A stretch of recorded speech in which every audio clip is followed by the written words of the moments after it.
Hey, good afternoon. Proverbs 22:7 says this: just as the rich rule the poor, so the borrower is a servant of the lender. A guy named Greg Howitt said this is the general principle, not really an explicit command of Scripture.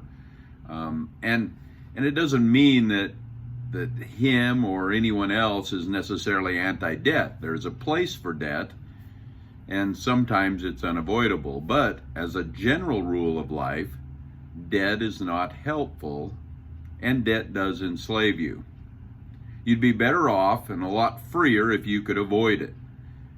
And if you want to understand the intangible damage, why don't you answer a couple of questions, kind of the what could you change in your life if you didn't have debt? For example, could you move from a place that you don't really like to a place you love? Could you get rid of a job that you really don't like and have a career or an activity that you love? Could you invest more time in people? Or could you pick up a hobby that you've always wanted to do but can't afford? Could you give more to people that you want to help? Or even sleep better? Would you be able to sleep better because you didn't have all that pressure to earn some more money? What about the impact on your marriage? You see what I mean? There's some intangible things about debt.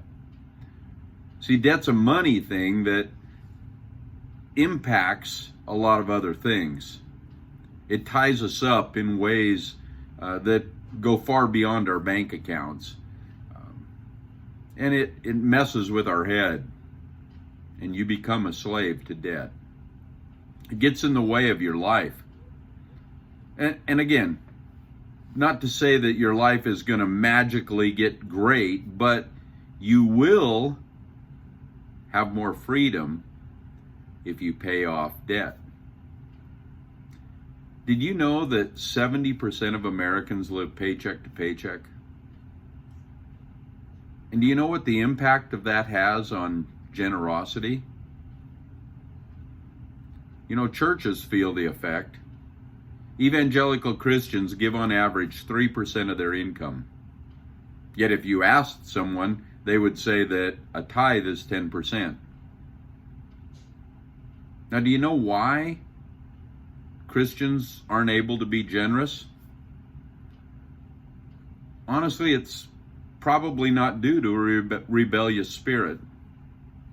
And they're probably not upset with how the church handles their budget. And they probably don't lack a desire to be generous. People don't give because they struggle with debt.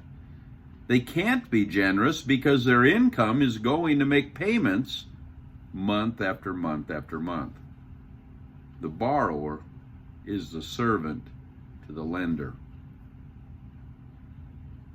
That's something that we need to focus on in our personal lives and find ways that we can reduce debt and be the generous people that God has called us to be. God bless you.